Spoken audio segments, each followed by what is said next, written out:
Hello anybody and welcome back to Let's Play Donkey Kong Country 3, Dixie Kong's Double Trouble. I'm Mr. Devious, or just Deeb, and in the last episode we did 2 more levels of Chaos Core, the final world of the game, and in today's episode we may be finishing it up. But before we move on to Poisonous Pipeline, let's just do a quick round at Swanky's Sideshow. I'm mostly doing this so that I might get to see the ending we haven't seen yet, but also so we can get some more bananas, because I reset the game in the last episode, and I could use some extra bananas, because we did game over in the last episode on some of the pretty hard levels. And it looks like Cranky Kong might just be giving this to us very quickly. Yep, there it goes. Yeah, and we still didn't get to see the special ending. Oh well. No big deal. Basically, there's an ending where Cranky Kong will chase you around the tent. He gets so mad. And we got some nice bananas, so that's nice. It would be even nicer if that gave you a life or two, but beggars can't be choosers. And with that, we are moving on to the final level of this world, and perhaps of the game, Poisonous Pipeline. Poisonous Pipeline is another pipe level, strangely. We haven't seen one of these since Mechanos, and it's kind of an odd fit for the final world of the game. I mean, it kind of makes sense with like the kind of castle we're going to be going to soon. It's like we aren't sneaking into the we're not storming the front gate of the castle, we're sneaking in through a pipeline, and I kind of get that. But even though you can't see it, the gimmick of this level is that your horizontal controls are reversed, so left is right and right is left. And for a final level of a game, for it to just be a water-based gimmick level, in like a level type as kind of underwhelming as the pipes. I mean, let me clarify first, I don't think the pipes are necessarily a bad level type, but they are monotonous, and there's not, and the music is very simple and atmospheric, and I don't think that's necessarily a good fit for the final level of Donkey Kong Country 3. And there's not really much to talk about in terms of the controls of this level, aside from the fact that obviously we need to squeeze in there to get to the bonus level. I mean, the gimmick is that the controls are reversed, and that's not really a huge game changer once you get used to it. But it does allow me to kind of talk about the fact that I'm not a big fan of what they did with Chaos Core. I think a lot of the levels are good and fun to play, but aesthetically I can't help but be disappointed by Chaos Core. Its unique level type is the jungle. By the way, before I continue on, I want to say that playing as On Guard is actually more difficult than playing as the Kongs, because you use up and down to move up and down, but left is right and right is left, and that's disorienting. Whereas when you play as the Kongs, you just press, like, the A button to go up and down, to, like, steady yourself in the water. So you only really need to worry about the D-pad for the one inversion, and then the not inversion. So that's a little disorienting. Anyway, back to what I was talking about. The only special archetype level that's, like, representative of the final world in this game are the jungle levels. But on the world map, the jungles just look like little patches of forest. And it's kind of underwhelming to have those two levels, which aren't bad, again, but they don't feel final worldy.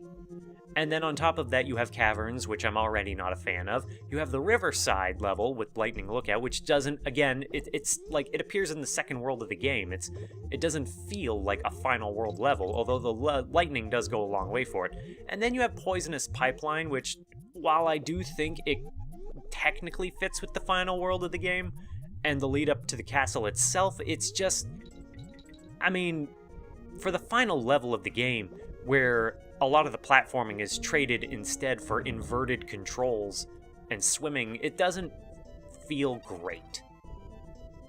For compare and contrast, I would look again to Donkey Kong Country 2, and I know that when people talk about Donkey Kong Country 3 and their problems with it a lot, they often use Donkey Kong Country 2 as the model for their frustrations. And honestly, I think that applies very well here in terms of a final world.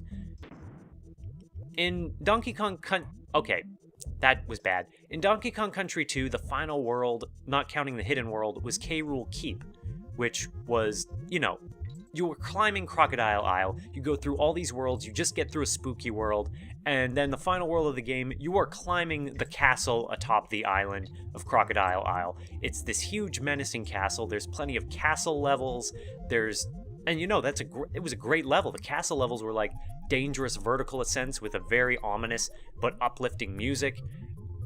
Chaos Core doesn't really have that, because it doesn't have a castle theme. The castle is just like a background piece and a setting for the final confrontation of the game, and this doesn't really have that. Also, we're at the end of the level without a whole lot of interesting things happening in this level, whereas I would have more to talk about in the final levels of K. Rool Keep, with like the acid climb and the castle crush, and it felt like it owned the theme more, and it had a lot more build-up appropriate of an endgame. Donkey Kong Country 1's endgame, as you can see, the bonus barrel is down there. I'm going to take advantage of this opportunity to just kind of keep venting here a little bit. Donkey Kong Country 1's endgame was also a little underwhelming, but it at least tonally fit. And when I say underwhelming, I again don't mean the levels were bad platforming-wise, but after going through Creme Croc Industries, which was an industrial level and a very good world, you go to Chimp Caverns, which is just kind of a caves level. That's just the gimmick. And they're deadly caves, and I'd say they're more fitting for a final world than Chaos Core is aesthetically, but they're still just caves. And again, Donkey Kong Country 2 really nails what it means aesthetically to represent a final world, and that final push towards the final boss in the end of the game.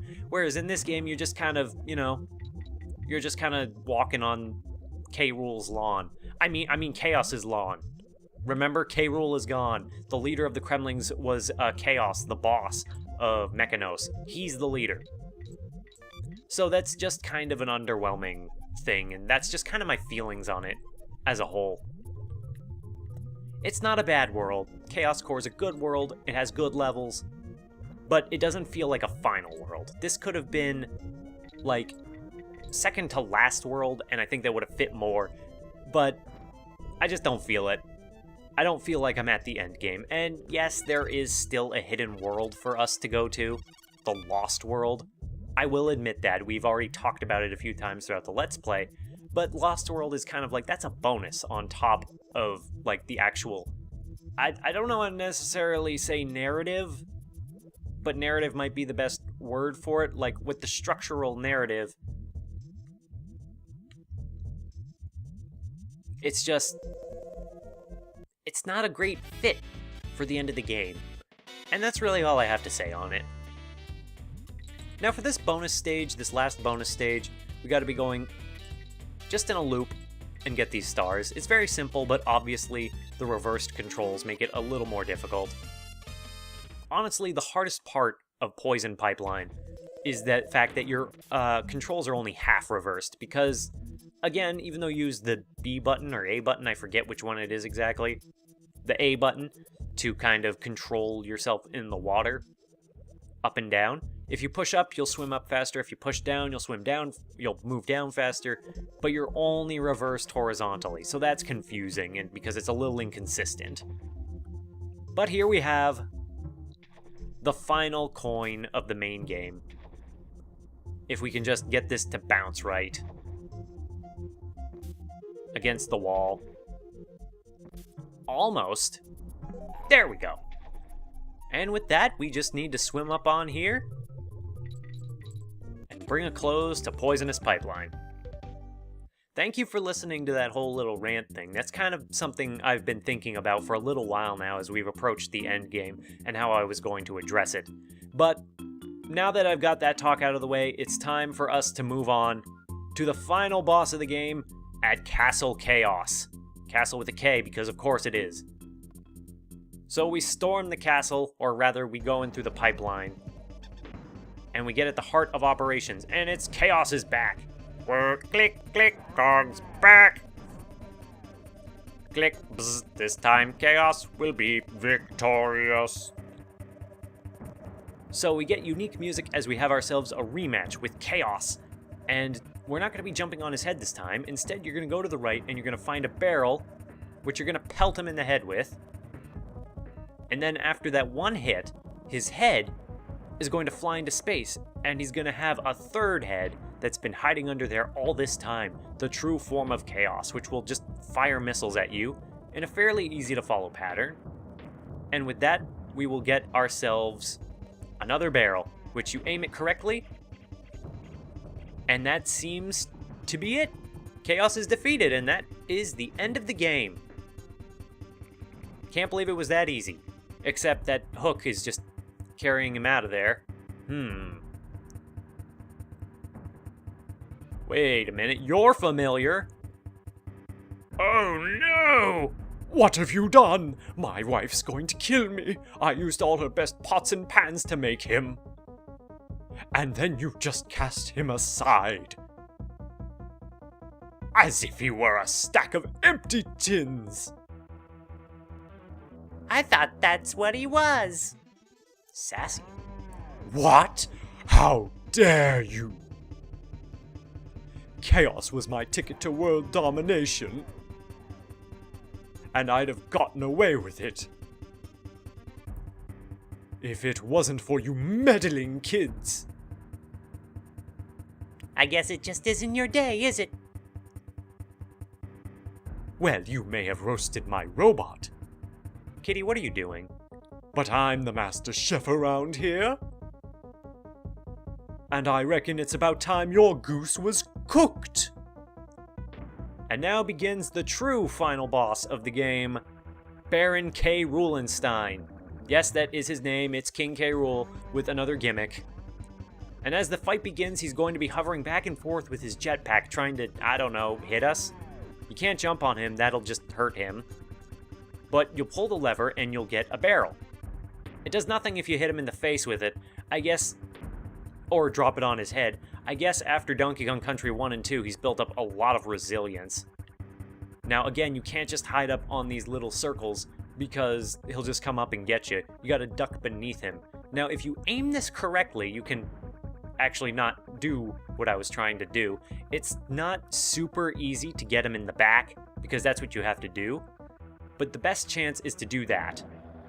And then as you hit him in the jetpack, he'll fly back and forth around the field, waving his arms around, and this is a very silly boss fight. I'm just gonna get that out of the way there. Now, even though I talked a lot about how I prefer Donkey Kong, I can't believe I died, how I prefer Donkey Kong Country 2's final world, and I prefer Donkey Kong Country 2's final boss as well as over this one, this one's not bad either.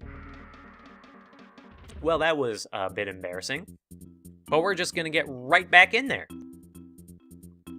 Now, if you do die in this fight, it'll skip right ahead to the K. Rool fight, because basically, the fact that Chaos only takes 2 hits kind of hints to the fact that his stage is just a formality, and once that's done, it doesn't make you go through the whole sequence again, and rare games have always been pretty good at that.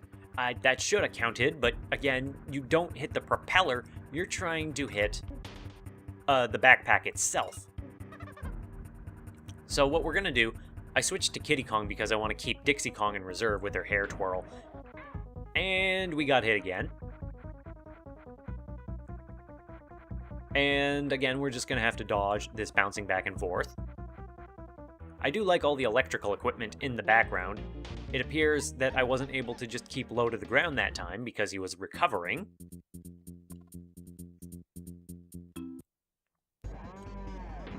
Honestly, I forgot about that part of the fight where once you hit him, he just keeps low to the ground. And again, I haven't practiced this fight actually in a while. But I think once I get back into the groove of it, it'll go a lot easier. As it is with all K. Rool fights, this is a pretty long fight. This is a pretty long battle that we're going to be getting ourselves into. And again, I took a hit. We got K. Rool in the back yet again. He'll fly over that way, and we'll just ride up on... Oh no, he's going to be changing the rules now. He's going to press a button, and now the balls at the bottom are going to shoot electricity back and forth between them, and you have to use these platforms on the right and left side in order to not die. And by on the left and right side, I just mean the left side. But all you have to do is jump from right to left in order to get to the barrel, and then hit him with the barrel so that he electrocutes himself. And then you just have to rinse and repeat. You may have noticed that once we reached this phase, we weren't replenished with another barrel for Dixie Kong, so that does make this a bit more challenging than in Donkey Kong Country 2, where you would get refreshes between the rounds. I can't believe I fell into the electricity. I'll see you at the start of this phase again.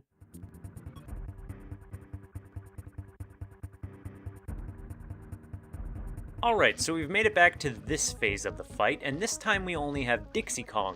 But because of her hair twirl, as per usual, she is the ideal Kong to have in this fight if you happen to get down to one Kong. And yet again, we're just going to do the old hit him in the back, electrocute him.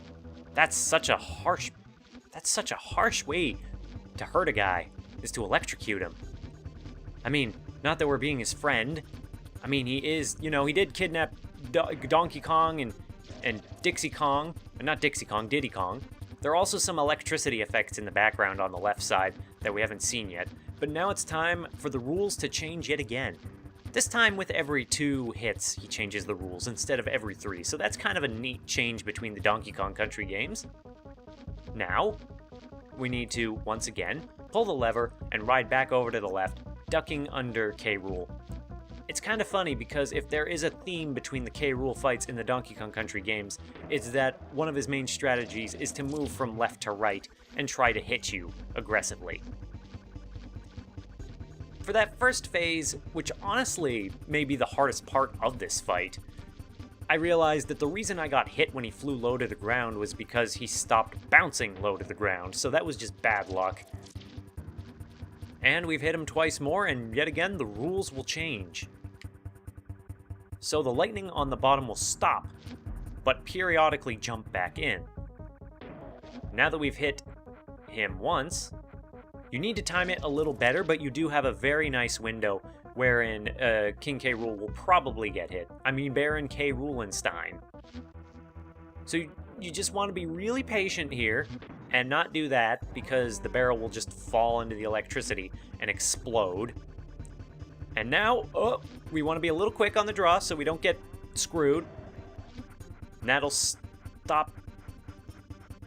And electrocuted. We've hit him twice now, but this is the final phase of the fight, believe it or not. So we want to kind of, be a little patient. And because this is the final phase of the fight, that means he's going to take at least one more hit. Or will he be able to take one more hit? The answer is, well, we'll see if he gets electrocuted in time or if he gets back up. No, that's it. And we've beaten Donkey Kong Country 3. He flies through the floor and we get ourselves a bonus coin.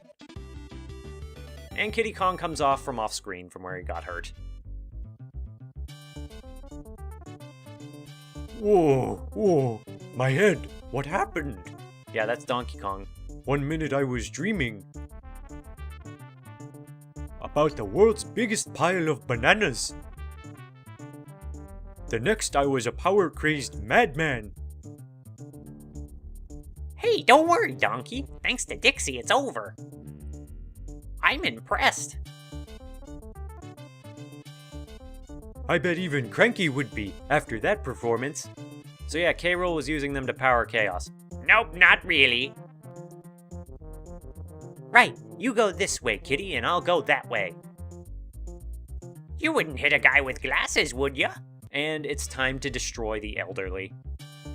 But we don't get to see it as we move on to Dixie Kong's photo album. As is traditional with the Donkey Kong Country games, we get to see a cast call of all the cool enemies we saw throughout the game. Kremling Creeps. Yep, that's Cobble. Even though he's the basic Kremling, he is very rare and only really appears in a few of the Stilt Village levels. Recoil! Also another fun enemy. They're so stupid, but they're so funny. And now these guys whose name I kept forgetting, Naka.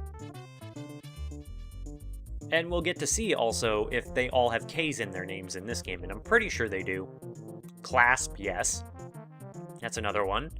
And the third one in the barrel family we're not going to get to see until the end. They should have paired them together. Crimp! No crimps were harmed in the making of this Let's Play, I swear. I wish the Kremlings weren't naked, and Crumple is a big example of that. I mean, not for any particular reason, he's just kind of, I mean, I guess this one isn't naked. Copter.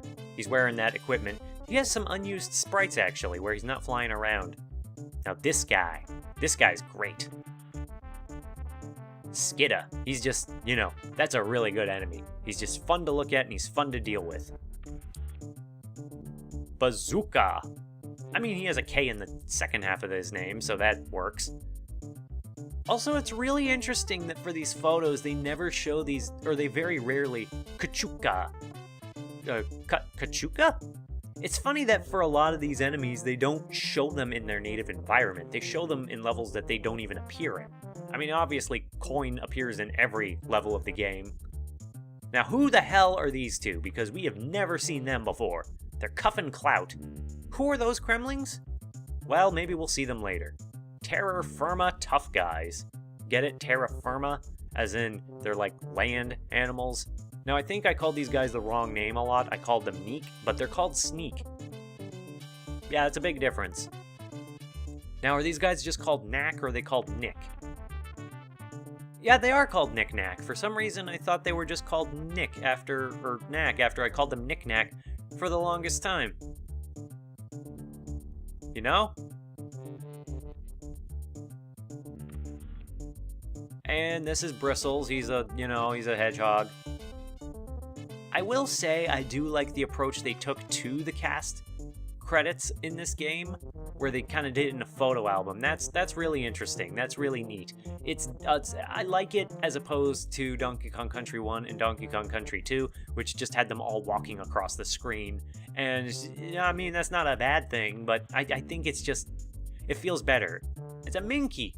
It's one of the few things I like about this game more than the other two games. We're moving on to the Flying Fiends.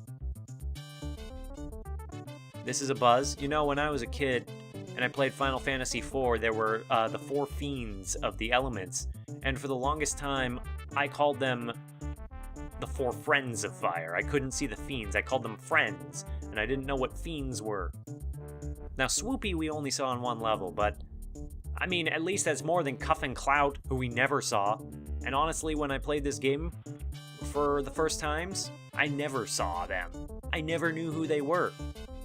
But now I do. And now I know the truth. That's Carbine. Even though Carbine is like an owl and not a Kremling, it gets a K in its name. It earned it. Aquatic attackers, we're moving on to the water. There's Coco. Coco's pretty easy to memorize because obviously it's... Now, why did they call it Coco with a K and a C and not just KK? That's... Maybe Coco is copyrighted or something. And Lurchin. Again, Urchin, but Lurchin. Nibla. Old Nibla. You were certainly an enemy, and you certainly were a long level in the fish food frenzy. Or was it fish food fight? I don't even remember. Bounty Bass. Like the Booty Bird. These guys we only saw on the one level that they were in, Baz's Barricade. First water level. And these guys actually have their own name, despite, you know, just being the light. These are the Gleamin' Breams. That's a interesting name. Now, big time bad guys, they do something a little interesting for the bosses of this game. They use the concept art of them. There's Belcha, and that's a very cool approach, but then you also get to see how horrifying a lot of the concept art is. There's Arik, you know, big gross spider, that's all. It's just, you know, Squirt, who's looking as horrifying as ever. Still have no idea what it is. Maybe it's some kind of crab in the wall. Chaos doesn't look that much different, actually, from how he appears in-game compared to his concept art. Bleak is just upsetting. I don't know what Rare has when it's all about, like, their enemies having red eyes. Barbos, gross, unpleasant. Not good. I mean, it's not bad. And, of course, for K. Rool, they gotta have a little bit of fun.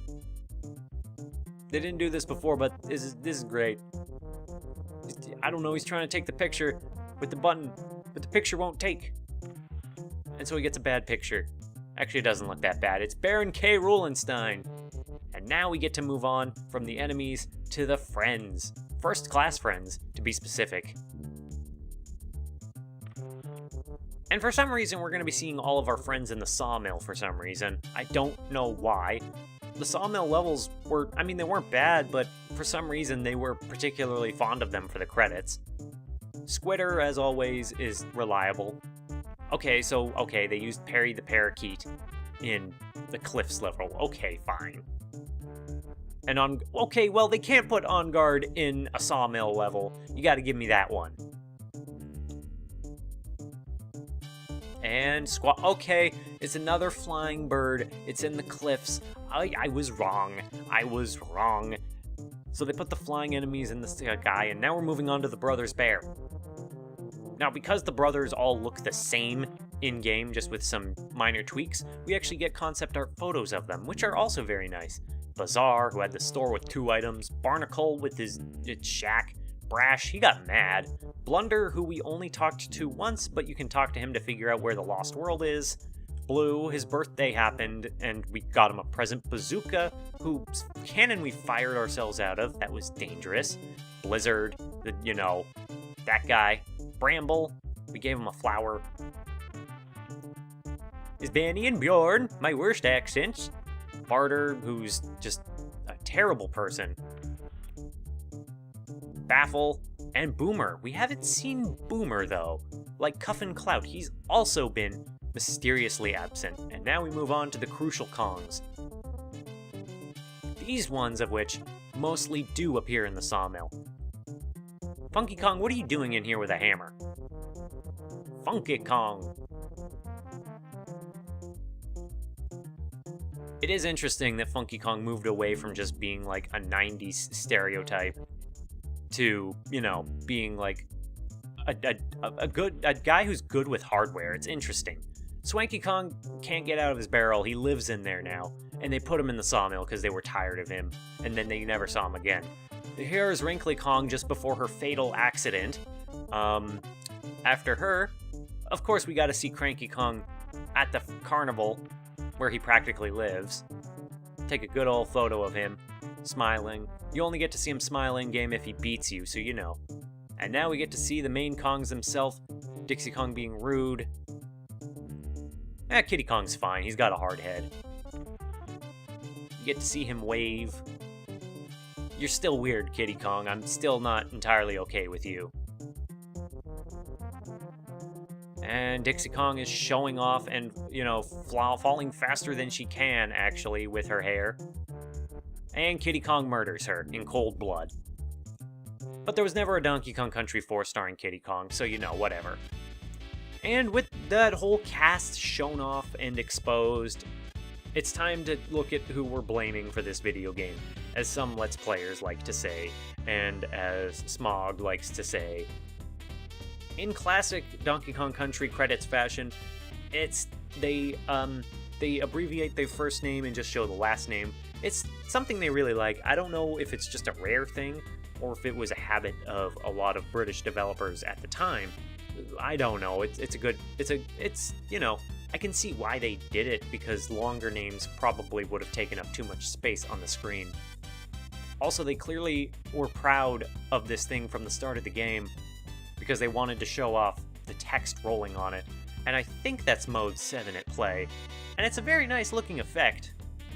But it does mean our credits is just going to be us staring at this rolling log until the end. So I guess this is about the point where I talk about what I think of Donkey Kong Country 3. Obviously, we're still not done yet. We still have the final world of the game to do, and I don't mean Chaos Core, I mean the secret final world, the Lost World, and that's going to be fun when we move on to that, but obviously we're not there yet. I enjoy Donkey Kong Country 3 a lot. I gave it a lot of crap and a lot of critical thought during this playthrough, but I do need to emphasize that it is a good game. On the Super Nintendo, it is definitely a platformer that has a place in your library. It's got good controls, it's got a lot of good level design.